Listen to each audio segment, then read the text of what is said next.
KJ. ഷൈനെതിരായ അധിക്ഷേപ പരാമർശത്തിൽ ജാമ്യം ലഭിച്ച ശേഷം ഇപ്പോൾ ഷാജഹാൻ മാധ്യമങ്ങളോട് സംസാരിക്കുന്നത് അതിലേക്ക്.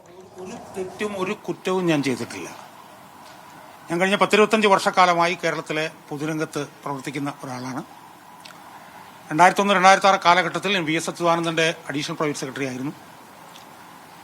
അന്ന് മുതൽ തന്നെ ഈ ലൈംഗികാരോപണ കേസുകളിലും സ്ത്രീപീഡനവുമായി ബന്ധപ്പെട്ടുള്ള കേസുകളിലെല്ലാം തന്നെ നിരന്തരമായി ഇരകൾക്ക് വേണ്ടി വിട്ടുവീഴ്ചയില്ലാത്ത പോരാട്ടം നടത്തുന്ന ഒരു പൊതുപ്രവർത്തകനും സാമൂഹ്യ പ്രവർത്തകനുമാണ് ഞാൻ.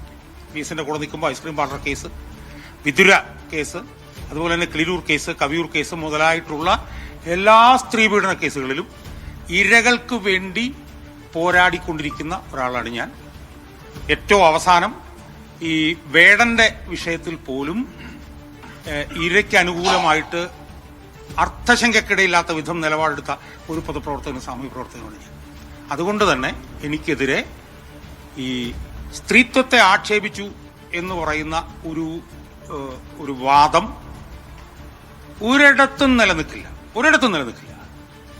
അത് പൊതുമണ്ഡലത്തിൽ നിലനിൽക്കുന്നില്ല എന്നുള്ളത് എനിക്ക് മനസ്സിലായിരുന്നു.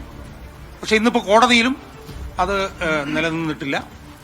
എനിക്കെതിരെ ഉള്ള എല്ലാ വകുപ്പുകളും അടിസ്ഥാനരഹിതമായിട്ടുള്ള വകുപ്പുകളാണ് എന്ന് തെളിഞ്ഞു കഴിഞ്ഞു.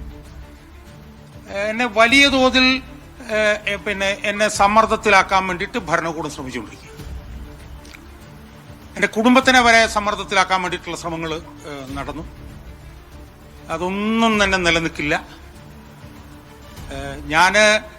എനിക്കറിയില്ല, ഞാനൊരു ഇത്തരം പോരാട്ടങ്ങൾ ഒരു ജീവിതവ്രതമാക്കിയ മനുഷ്യനായി പോയതുകൊണ്ട് VS അച്യുതാനന്ദന്റെ കൂടെ നിന്ന് അദ്ദേഹത്തിന്റെ കൂടെ നിന്ന് സമരം ചെയ്ത ഒരാളെന്നുള്ള നിലയിലും ഞാനത് തുടരുകയാണ്. എനിക്ക് അതിനകത്ത് ഒരുപാട് ബുദ്ധിമുട്ടുകളും ദുരിതങ്ങളും ഒക്കെ ഞാൻ അനുഭവിക്കുന്നു.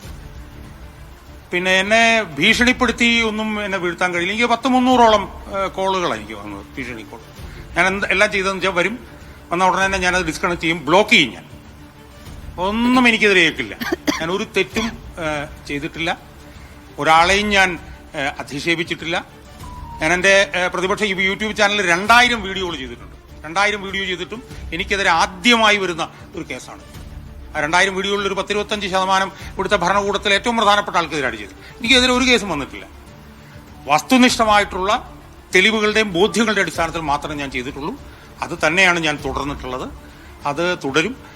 എന്റെ വാദങ്ങൾ കോടതി അംഗീകരിച്ചതിൽ എനിക്ക് വളരെയധികം സന്തോഷമുണ്ട്. അതുകൊണ്ട് അത്രയാണ് എനിക്ക് പറയാൻ. 67 താങ്കൾ കയറി ചുമത്തിയ ഒരു വകുപ്പ്, അതായത് ഈ അശ്ലീല പ്രചരണം. അപ്പോൾ ഈ തരത്തിൽ ആദ്യം എടുത്ത കേസിൽ താങ്കളെ ചോദ്യം ചെയ്യുന്നു, വിട്ടയക്കുന്നു. അതിനുശേഷം പിന്നീട് പെട്ടെന്ന് മറ്റൊരു കേസ് വരുന്നു. അപ്പോൾ അതിൽ മറ്റെന്തെങ്കിലും തരത്തിലൊരു ആസൂത്രണം അല്ലെങ്കിൽ പോലീസിന് മേൽ ആ തരത്തിലുള്ള സമ്മർദ്ദം ഉണ്ടെന്ന് കരുതുന്നു.